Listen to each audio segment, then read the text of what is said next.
ও মা বোনেরা, দুইটা আইটেম কম বানান। কিসের চপ, কিসের পেঁয়াজি, কিসের আপনার ভূত না কিসের এত কিছু, কম বানান। আপনার যেই সময় আল্লাহর কাছে তেলাওয়াত করতে হবে, আপনি তেলাওয়াতের জন্য বানান। বলে দিবেন আমি এত কিছু বানাতে পারবো না, আমার আসরের পর থেকে এইটুক সময় তেলাওয়াতের, এইটুক সময় তাসবির, নামাজের পরে 15 মিনিট আমি ওজিফা না করে উঠবো না। ওই আগের রমাদান পরের রমাদান একরকম হতে পারে না। পারবো ইনশাল্লাহ। নবী সাল্লাল্লাহু আলাইহি সাল্লাম বলেছেন, তোমাদের পানাহার ত্যাগ করা, তোমাদের পিপাসার্থ হয়ে থাকা, এটাই রোজা নয়।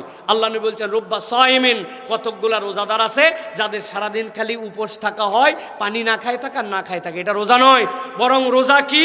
রোজা হচ্ছে আল্লাহ রাব্বুল আলামিন যেভাবে আপনাকে হক আদায় করতে বলেছেন সবগুলি হক আদায় করতে হবে। আপনি সালাত আদায় করেন না, কেমন রোজাদার আপনি ভাই? আপনি জামাতে যান না, কেমন রোজাদার আপনি ভাই? আপনি তারাবির মুখেই যান না, ওরে ভাই রাকাতের গন্ডগোল রাখেন, আপনি তারাবির নামাজই পড়তে যান না। আপনি বিকালবেলা বলে কি ব্যাপার, কয় ভাই অনেক কষ্ট হয়েছে, একটু ক্যারাম খেলে সময় পার করতেছি, একটু কোরআন তেলাওয়াত করে না। আরেকজন বলছে যে ভাই এখন হচ্ছে সাহারি খাইছি তো, খাওয়ার পরে ঘুম আসে না, ওই জন্য একটা মুভির অল্প একটু অংশ দেখে নিচ্ছে, পরবর্তীতে আবার মুভি দেখবে। নাউজুবিল্লাহ বলবেন না ভাই, আমি বানায় বলতেছি না, হয়তো আপনি একটু গ্রাম দেশের মানুষ তো মনে করতেছেন এরকম না, কিন্তু আপনি খোঁজ খবর নিয়ে দেখেন, রোজা না খায় থাকার নাম হয়েছে আমল নাই, তেলাওয়াত নাই, আখলাক নাই, চোখের হেফাজত নাই, কানের হেফাজত নাই। রোজা থাকে কানের মধ্যে দিয়ে হেডফোনে গান শুনে সময় পার করে। আল্লাহ এরকম মাখলুকও দুনিয়ায় সৃষ্টি করছে, আছে না নাই? ভাই রে, আমি আপনার কাছে 3টা ফোকাসের কথা বলবো। আপনার সিয়াম সুন্দরভাবে আপনার সাথে থাকবে, যদি আপনার সালাত ঠিক না হয় আপনার সিয়াম আপনার সাথে সুন্দর করে থাকবে না। আপনি সালাতে মনোযোগী হন, নিয়ত করেন আমরা আমাদের রমাদান এবং রমাদানের পরবর্তী কোনো সালাত রুকু সিজদা 7 তাসবির নিচে দিব না। রাজি আছেন? আন্দাজি ইনশাল্লাহ বলেন না, বুঝে বলেন। রুকুতে গেছেন সুবহান রাব্বিল আযীম, সুবহান রাব্বিল আযীম, সুবহান রাব্বিল আযীম, সুবহান রাব্বিল আযীম, সুবহান রাব্বিল আযীম, সুবহান রাব্বিল আযীম, সুবহান রাব্বিল আযীম, 7 তাসবিহ। এর আগে উঠবো না। রাজি আছেন ইনশাআল্লাহ? সিজদাতে 7 তাসবিহ, সুবহান রাব্বিল আলা, সুবহান রাব্বিল আলা, সুবহান রাব্বিল আলা, সুবহান রাব্বিল আলা, সুবহান রাব্বিল আলা, সুবহান রাব্বিল আলা, সুবহান রাব্বিল আলা। 2 সিজদার মধ্যে দোয়া পড়ব, রুকু আর সিজদার মধ্যে দোয়া পড়ব। আমার সালাত সুন্দর করে পড়তে হবে। রাজি আছেন ইনশাআল্লাহ? মাঝে মাঝে ছোট সূরা নয়, লম্বা সূরায় নামাজ পড়বো। হুজুর আমার যে আলাম তারা থেকে সূরা নাস পর্যন্ত বুদ্ধি শিখাই দেয়, 1 রাকাতে আলাম তারা থেকে সূরা নাস 10টা সূরায় পড়বেন, সূরা ফাতিহা পড়ার পর পরের রাকাতে আবার আলাম তারা থেকে সূরা নাস 10টা সূরা পড়বেন, পরে এরকম করে 2-4 রাকাত করে সালাত আদায় করার চেষ্টা করতে হবে। সালাত সুন্দর নয়, আপনার সিয়াম আপনার সাথে থাকবে না। 2 নম্বর, আপনার সিয়ামকে খাওয়াতে হবে। আপনার মেহমান তো সে, কি খাওয়াবেন? আপনার সিয়ামকে যদি আপনি সুন্দর আপ্যায়ন করতে চান, কোরআন তেলাওয়াত করতে হবে। যার রোজাতে কোরআন তেলাওয়াত নাই তার সিয়াম সুন্দর নয়। বাপরে ব্যস্ততা, চাকরি বাকরি, ঘোরা ফেরা, এই মহিলাদের জন্য ইফতার বানানো, বাচ্চা খাওয়ানো, 1 পৃষ্ঠা কোরআন শরীফ পড়ার সময় পায় না। এরকম রোজাদার আছে না নাই? কারা কারা এরকম রোজাদার হাত তোলেন যারা কোরআন শরীফ 1 পৃষ্ঠাও পড়তে পারেন না? আমার এক চাচা শুধু আছে পিছনে, না বুঝে হাত তুলছিল মুরব্বী। আল্লাহ আমাদেরকে হেফাজত করুক। প্রিয় ভাইরা, কোরআন তেলাওয়াত করতে হবে। আর 3 নম্বর প্রিয় ভাইরা, রোজাকে যদি উত্তমভাবে আপনার জীবনে প্রতিষ্ঠিত করতে চান, আখলাক পরিবর্তন করতে হবে। আপনার যদি চরিত্র আগেরটাও যা পরেরটাও তা, আপনার রোজা হয় নাই। লিখে ফেলেন, আমি রাগী মানুষ, এই রমাদান থেকে রাগ দূর করব। আমার কথাতে মিথ্যা বের হয়, চ্যালেঞ্জ নিলাম, আমি মিথ্যা কথা বলবো না। কারণে অকারণে টাঙ্গাইলের মানুষ গালি দেয়, বিনা কারণে গালি দেয়। হারাম দাদা, তাড়াতাড়ি পেঁয়াজিটা নিয়ে আয় না দোকান থেকে, রোজার আর সময় আছে নাকি? শুয়ারের বাচ্চা, দেরি করিস কেন তুই? রোজাটাকে শুয়ারের বাচ্চা, হারাম দাদা। চিন্তা করলেন, হুজুর আপনিও তো বলে ফেললেন। ও ভাই, আমি না বললে আপনি বুঝবেনই না। আপনি মনে করছেন এটা কোনো গালি না, ঠিক কিনা? বউয়ের সাথে কথা বলতে বলতে গালি দিয়ে ফেলি আমরা। অতএব আমি বলবো, আমার চরিত্র ঠিক করতে হবে। আমি রমাদানে প্ল্যান করে ফেলবো, আমার এই 5টা খারাপ চরিত্র আছে বাদ দিব, 5টা নতুন চরিত্র নিজের জীবনে যুক্ত করব। আপনার চরিত্র যদি সুন্দর হয়ে যায়, রমাদান আমার সাথে সুন্দর। রমাদান এরকম কোনো জিনিস না, ফজরে উঠলেন একবারে এই পর্যন্ত খাইলেন, সারাদিন ঢেকুর তুলে তুলে পার করলেন, সন্ধ্যাবেলা আবার ইফতারে 22 আইটেমের গল্প দিয়া খাইয়ে দেয়, আবার শুয়ে বললেন, মাগরিবের পরে টিভি দেখলেন, রোজার সময় পার হয়ে গেল।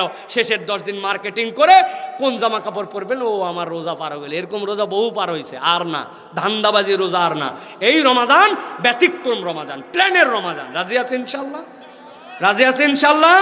ও মা বোনেরা, 2টা আইটেম কম বানান। কিসের চপ, কিসের পেঁয়াজি, কিসের আপনার ভূত না কিসের এত কিছু, কম বানান। আপনার যেই সময় আল্লাহর কাছে তেলাওয়াত করতে হবে আপনি তেলাওয়াতের জন্য বানান। আজকে বলে দিবেন আমি এত কিছু বানাতে পারবো না, আমার আসরের পর থেকে এইটুক সময় তেলাওয়াতের, এইটুক সময় তাসবির, নামাজের পরে 15 মিনিট আমি ওজিফা না করে উঠবো না। ওই আগের রমাদান পরের রমাদান একরকম হতে পারে না।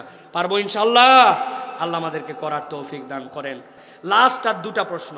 আমার একটি নবজাতক শিশু রয়েছে, আমি কি রোজা রেখে তাকে দুধ খাওয়াতে পারবো, বা রোজা না রাখলে কি এক্ষেত্রে আমার সমস্যা হবে?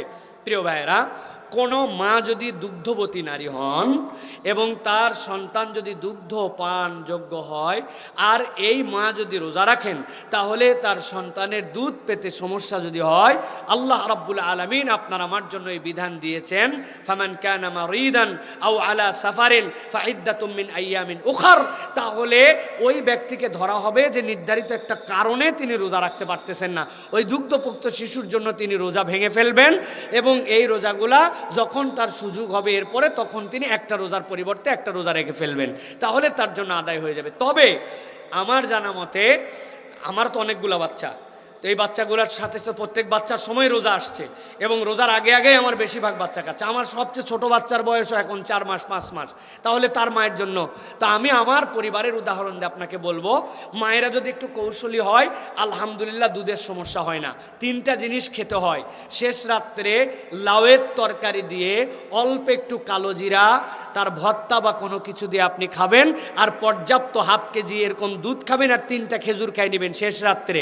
এইটা খেয়ে যদি আপনি আপনার সন্তানের জন্য থাকেন, আপনি দেখবেন ইনশাআল্লাহ আল্লাহ ফুরন্ত দুধ আপনার জন্য দিবেন।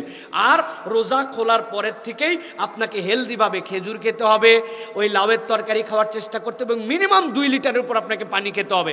আর যে কোনো একটা ফলের জুস টুস যদি আপনি কিছু খেতে পারেন, ইনশাআল্লাহ আপনার এই দুধের সমস্যা হবে না। এটা আমি আমার ফ্যামিলির প্র্যাকটিসের কথা বললাম। সে জীবনে কোনো দিন কোনো বাচ্চার জন্য রোজা কাজা করে নাই। আল্লাহ দিলে আমার বাচ্চারা তো মায়ের দুধ খেয়ে বড় হয়েছে, কোনো দিন কোনো বাচ্চাকে একদিনের জন্য ফিডার খাওয়াতে হয় নাই। সুতরাং আপনি এটা পারবেন, তবে সকলের জন্য এটা হতে নাও পারে। সেই ক্ষেত্রে আপনি রোজা না রাখলে কোনো সমস্যা নাই, পরবর্তীতে এটা আপনি আদায় করে ফেলবেন। আল্লাহ রাব্বুল আলামিন কারো প্রতি জুলুম করেন নাই, আল্লাহ রাব্বুল আলামিন তার বিধানকে সহজ করেছেন। আশা করি আমার মায়েরা উত্তর পেয়েছেন। রমজান মাসে কোন কাজগুলো করলে রোজা ভাঙবে, এক্ষেত্রে কাফারা হিসাবে কি দিতে হবে? প্রিয় ভাইয়েরা, এটা বিস্তারিত প্রশ্ন, এমন বিষয় যেই প্রশ্ন আমাদের জন্য রমাদানের রোজা ভঙ্গের যে সকল কারণ আছে, যেরকম কেউ যদি তার স্ত্রীর সাথে সম্পর্ক করেন, কেউ যদি ইচ্ছাকৃতভাবে খেয়ে ফেলেন, তাহলে তার জন্য এই রোজাগুলি ভেঙে যাবে। এবং এই রকম কোনো ইচ্ছাকৃত কারণে যদি রোজা ভাঙেন, তাহলে তার জন্য কাজা এবং কাফারা লাগবে।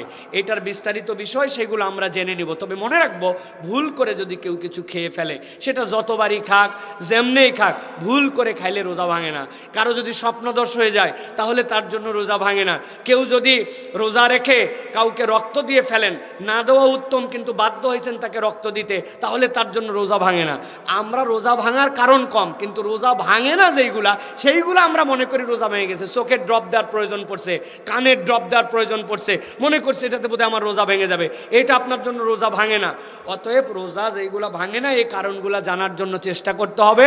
আর রোজা ভাঙার ক্ষেত্রে যেটা ইচ্ছাকৃত করলে ওইটার কাজা এবং কাফারা করতে পারে। মৌলিক দুটা, ইচ্ছাকৃতভাবে খাওয়া, ইচ্ছাকৃতভাবে রোজা নষ্ট করার, ইচ্ছাকৃতভাবে নিজের স্ত্রীর সাথে সম্পর্কিত হওয়া। তাহলে কাজা কাফারা উভয়টাই করতে হবে। 60 দিন টানা রোজা আর একটা কাজা। আল্লাহ আমাদেরকে হেফাজত করুক, আল্লাহ আমাদেরকে বোঝার তৌফিক দান করুক।